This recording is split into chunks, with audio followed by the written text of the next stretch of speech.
اعوذ باللہ من الشیطان الرجیم بسم اللہ الرحمن الرحیم اللہم صلی اللہ سیدنا محمد وعلی آل سیدنا محمد بعدد کل ذرۃ مئات الف الف ولتین سورہ البقرہ آیت نمبر 90۔ یہ مغضوب علیہ کی قوم کا ذکر ہو رہا ہے، یہود اور نصارہ کا۔ اب اس میں ہمیں دیکھنا ہے کہ ہم تو اس میں شامل نہیں ہیں۔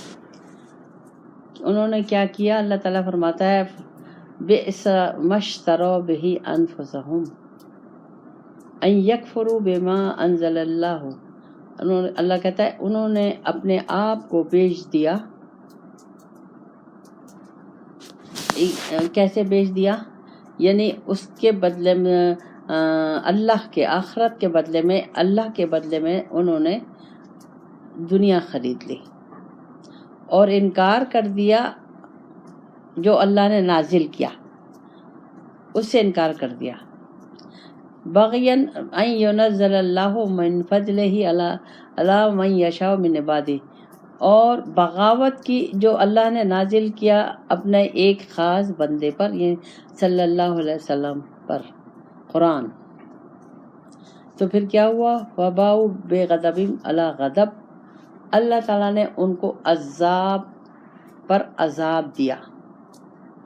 وللکافرین عذاب مہین، انکار کرنے والوں کے لیے ذلت آمیز عذاب ہے۔ اب اس میں ہمیں یہ سمجھنا ہے کہ کہیں میں تو اس انکار کرنے والوں میں شامل نہیں ہوں۔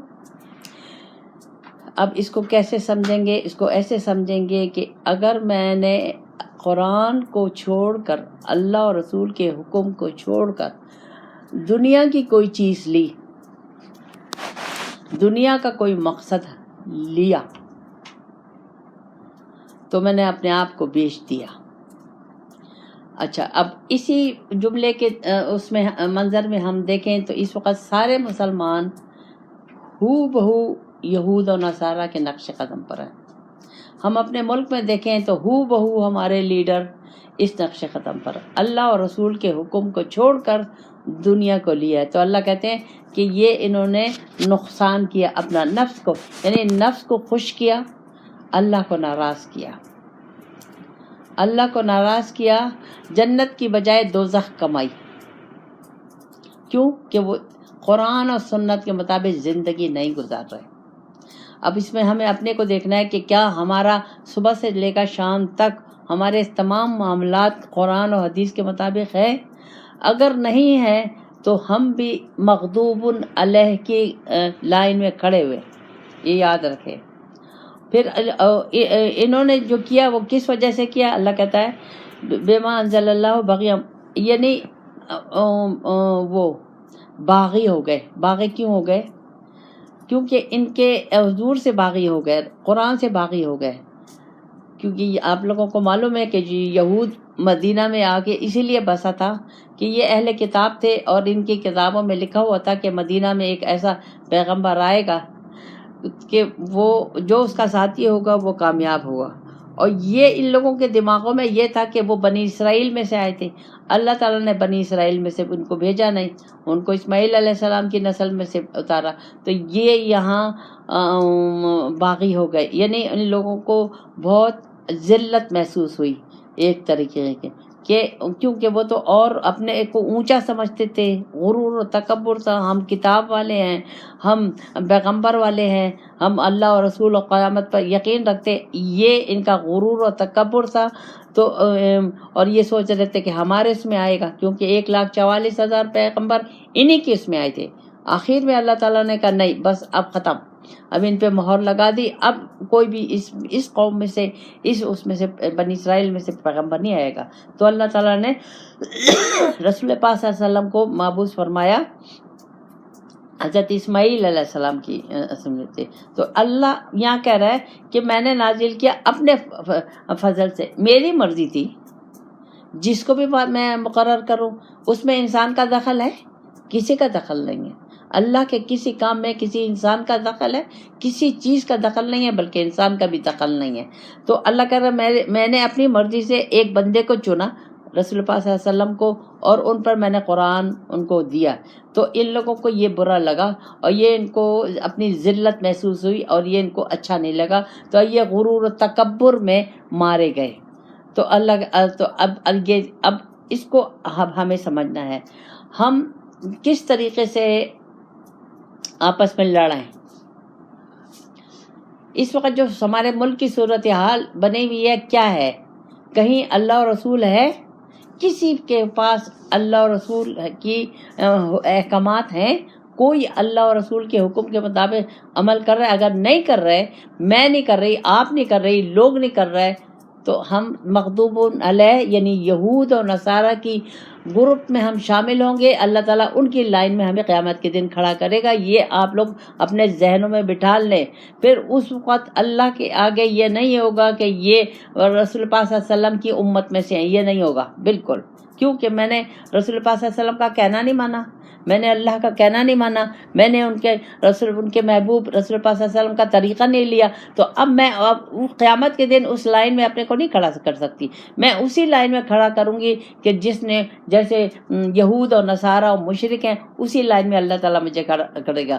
اور پھر اللہ کہتا ہے فَبَاءُوا بِغَضَبٍ عَلَىٰ غَضَبٍ. ان پر یہود اور نصارہ پر 2 دفعہ اللہ تعالیٰ ان سے بہت ناراض، کیونکہ اتنے پیغمبر ان میں بھیجے، انہوں نے کسی کو قتل کر دیا، کسی کے ساتھ کیا سلوک کیا، بہت برا سلوک اپنے پیغمبروں کے ساتھ کرتے تھے.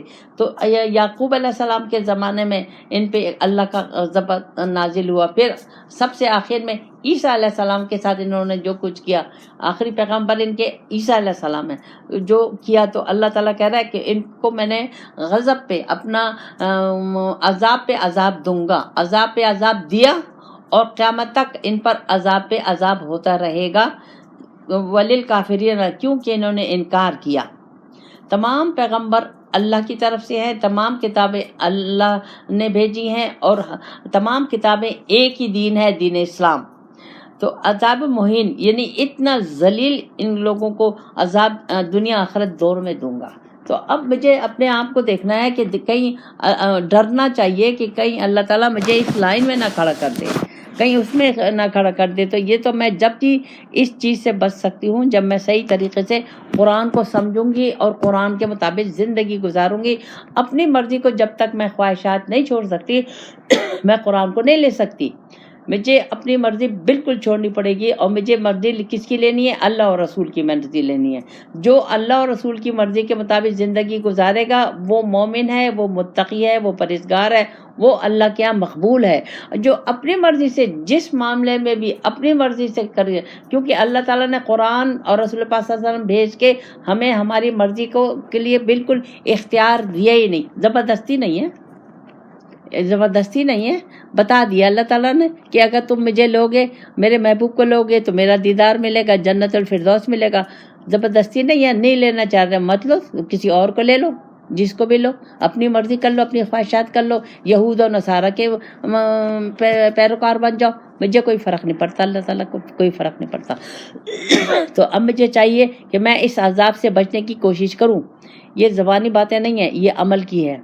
جب تک میں عمل نہیں کروں گی تو مجھے دیکھنا ہے، اب اس کو مجھے دیکھنا ہے کہ کہیں میں کوئی کسی کام میں، کسی مرحلے میں، کسی موقع پہ اللہ اور رسول کے حکم کو تو نہیں چھوڑ رہی. اللہ اور رسول پاک صلی اللہ علیہ وسلم کی ناراضگی تو مول نہیں لے رہی. اگر میں اللہ اور رسول کی ناراضگی مول لے رہی ہوں تو میں یہود اور نصارہ کے ساتھ کھڑی ہو جاؤں گی. یہ یاد رکھے، اللہ کھڑا کر دے گا، کیونکہ اللہ تعالیٰ نے قرآن مجھے بھیجا ہے اور کھول کے آیتیں بتائی ہیں اور سب مجھے سمجھا دیا، الف ب ت سب مجھے سمجھا دیا کہ کس طریقے سے تمہیں زندگی گزارنی ہے. یہ زندگی اللہ کی امانت ہے.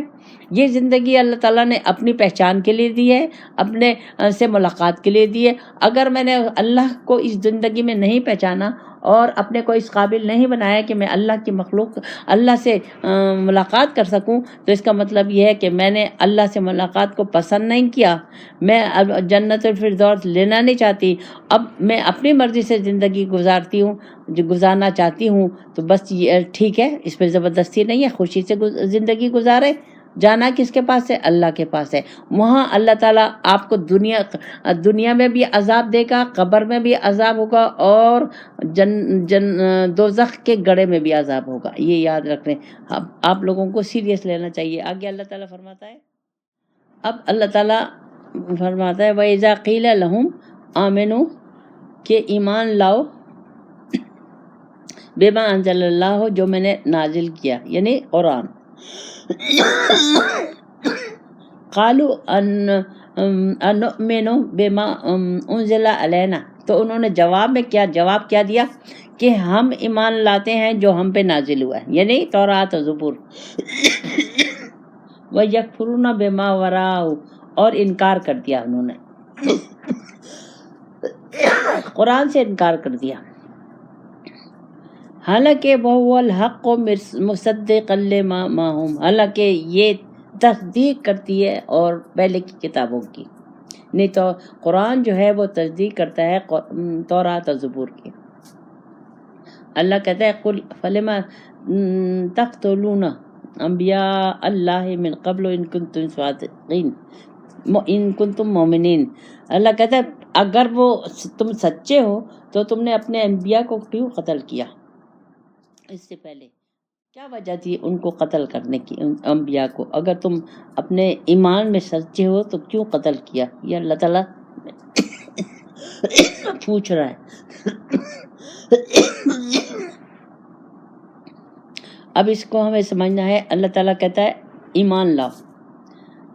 کس پہ ایمان لاؤ؟ قرآن. اللہ تعالیٰ اب مجھے کہہ رہا ہے کہ قرآن کے ایک لفظ پہ ایمان لاؤ اور اس کے مطابق عمل کرو.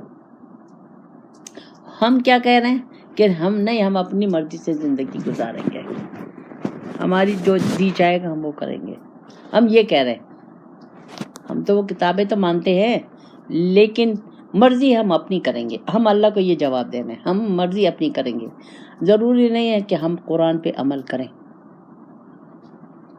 حالانکہ قرآن حق ہے، سب کو معلوم ہے. رسول پاک صلی اللہ علیہ وسلم حق ہیں، معلوم ہے، سچا دین یہی ہے. نہیں عمل کر رہے نا ہم انبیاء کو ہم نے اگر ویسے قتل نہیں کیا تو اگر ان کی تعلیمات ہم نے نہیں لی تو ہم نے ان پہ ظلم نہیں کیا. ہم ایک مسلمان کلمہ پڑھنے کے بعد اگر ہم قرآن کے مطابق زندگی نہیں گزار رہے تو کس پہ ہم ظلم کر رہے ہیں؟ ہم اپنے آپ پہ ظلم کر رہے ہیں اور ان سے ہم انکار کر رہے ہیں. نقصان کس کو ہوگا؟ ہمیں ہی ہوگا. اگر ہم سچے ہیں تو ہمیں قرآن کے مطابق زندگی گزارنی ہے. اللہ کہتا ہے اگر تم سچے ہو، صحیح معنوں میں مسلمان بننا چاہتے ہو تو تمہیں قرآن کے مطابق زندگی صبح سے شام تک، پیدائش سے موت تک تمہیں قرآن کے مطابق زندگی گزارنی ہے، اپنی مرضی نہیں کرنی. جہاں تم اپنی مرضی کرو گے وہاں تم قرآن کو ایک سائڈ پش پہ ڈال دو گے، ایک سائڈ پہ رکھ دو گے اور اپنی مرضی کرو گے تو ٹھیک ہے، اپنی مرضی کرو. آؤ گے کس کے پاس؟ میرے پاس آؤ گے. اب اللہ تعالیٰ آگے فرماتا ہے، اچھا موسیٰ علیہ السلام، اللہ کہتا ہے وَلَقَدْ جَاءَكُم مُوسَىٰ بِالْبَيِّنَاتِ. موسیٰ علیہ السلام اللہ تعالیٰ کے واضح نشانیاں لے کر، نشانیاں بینات وہ معجزے لے کر آئے، لیکن اس کے باوجود 30 سال تک یہ رسول موسیٰ علیہ السلام کے معجزے دیکھتے رہے. ہر قسم کا ان کے پاس معجزہ تھا، لیکن اس کے باوجود جب موسیٰ علیہ السلام 40 دن کے لیے اللہ کے پاس گئے تو انہوں نے بچھڑا بنا لیا. ثم استخلفتم العجل، بچھڑا بنا لیا. اور پھر اس کے بعد کس پہ ظلم کیا؟ اپنے اوپر. اچھا اب یہاں مجھے اللہ تعالیٰ کہہ رہا ہے کہ میں نے تمہیں رسول پاک صلی اللہ علیہ وسلم دیا ہے، قرآن دیا ہے، لیکن اگر تم نے دنیا کو بچھڑا بنا کر اپنے دل میں رکھ لیا تو تم بھی وہی ہو. یہ جو دنیا کی محبت ہے یہ ہمارا وہ بچھڑا ہے وہ جو موسیٰ علیہ السلام کی قوم نے بنایا تھا. وہ کائے کا بنایا تھا؟ وہ سونے کا بنایا تھا اس میں. تو اس کی عبادت. اب سونا کیا چیز ہے؟ دنیا سے تعلق رکھتا ہے نا. تو اب اللہ ہے کہ یہ دنیا جس کے دل میں محبت دنیا کی ہے اور وہ اللہ اور رسول کا حکم نہیں مان رہا، تو اس کا مطلب یہ ہے کہ اس کے دل میں دنیا کی محبت ہے اور یہ اس کا بچڑا ہے۔ کس پہ ظلم کرو گے؟ اپنے اوپر کرو گے۔ اب ہمیں ہوش کے ناخن لینے چاہیے۔ اب میں اللہ تعالیٰ منع کر رہا ہے کہ دنیا میرے مقابلے پہ دنیا نہیں لاؤ، میرے محبوب کے مقابلے پہ دنیا نہیں لاؤ۔ اللہ تعالیٰ ہمیں توفیق دے۔ ربنا آتنا فی الدنیا حسنۃ وفی الآخرۃ حسنۃ